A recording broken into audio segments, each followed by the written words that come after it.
You know, we use language all day, every day. But have you ever stopped to think about the hidden rules that are really running the show? And I'm not just talking about grammar. Today, we're diving into a really powerful idea that kind of shapes our whole world from the ground up: discourse. So let's kick things off with a big question. When someone talks or writes something down, what's actually being said? Is it just about swapping facts and information, or is there a much deeper game being played? Well, that's the mystery we're going to get into. Okay, first things first. To really get a handle on this, you gotta know that the word discourse isn't just one single, simple thing. Nope, it actually has two different but totally related meanings, and knowing the difference, well, that's the key to unlocking how language really works. And, a huge shout out to the linguist James Paul G for this, because he gave us a fantastic way to think about it. Little d discourse versus big D discourse. Think of little d as the nuts and bolts, the language in action in a specific chat or a text. But big D, that's the massive, unwritten rulebook that shapes how an entire society thinks, acts, and talks about something. So let's zoom in on little d discourse for a second. This is the stuff you see and hear every single day. We're not talking about just one sentence floating in space. We're talking about how sentences link together to make sense as a whole conversation, or a coherent email, or a news story. It's the practical, hands-on use of language in a very specific time and place. And then, on the flip side, you've got these big D discourses. Thinkers like Michel Foucault really helped shape this idea. These are the whole systems of knowledge, belief, and values that a group shares. So for instance, legal discourse isn't just the jargon in a court case. It's the entire way of thinking, arguing, and seeing the world that defines being a lawyer. It's a whole vibe. So if discourse is this huge, complex thing, how on earth do we even begin to study it? Well, that brings us to this amazing field full of what I like to call language detectives.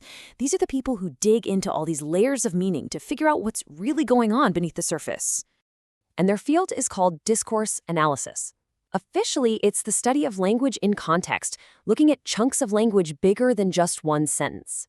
And it is super important to know, this isn't just one single method. It's a whole academic discipline with theories and tools for understanding pretty much any kind of communication you can think of. And I mean, its reach is just incredible. Discourse analysis is not just for linguists, not by a long shot. It's this crucial tool that's used all over the place in sociology, in law, in politics, in media studies, you name it. And that makes sense, right?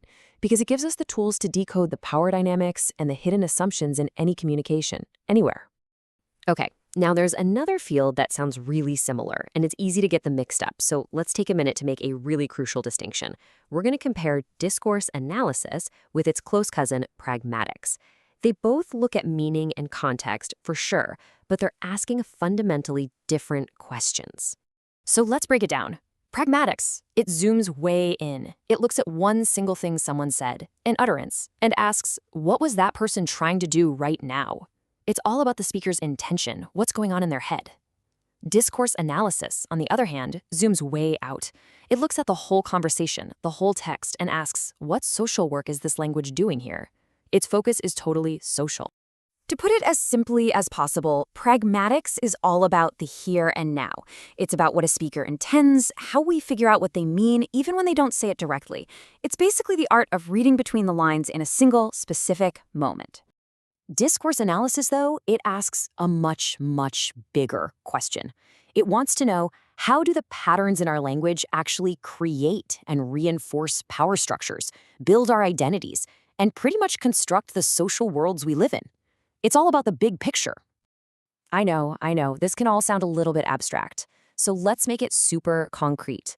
We're going to take one real-world example and look at it through both of these lenses, and you'll see how they uncover totally different layers of meaning in the exact same sentence. Okay, picture this. A university department head says this to a lecturer. Now, on the surface, it's just a fact, a statement. But we all know there is way more going on here, right? So let's put on our detective hats. First up, let's view a pragmatic analysis. Remember, this means we're focusing on the speaker's immediate intention.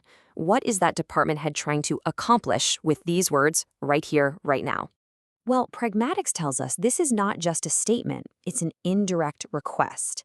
The hidden meaning, what we call the implicature, is basically, hey, you're late, get those grades in now. And the speaker is being indirect as a politeness strategy, right? It's a way to avoid giving a blunt, potentially awkward order. All right, now let's switch lenses. Time for a discourse analysis. We're zooming out from that one-on-one interaction to see how this simple sentence fits into a much bigger social and institutional puzzle. From this view, that sentence is a small cog in a big institutional machine. It reinforces the university's hierarchy, who's in charge.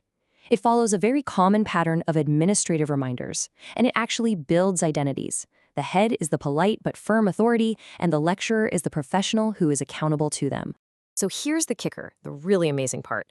With the exact same 9 words, pragmatics shows us the hidden personal request happening between two people. But discourse analysis, it reveals the entire institutional system of power, rules, and identity that makes that request even possible in the first place. Being able to see both is like having X-ray vision for communication. It's so cool. And that pretty much brings us to the end. But I want to leave you with a final thought.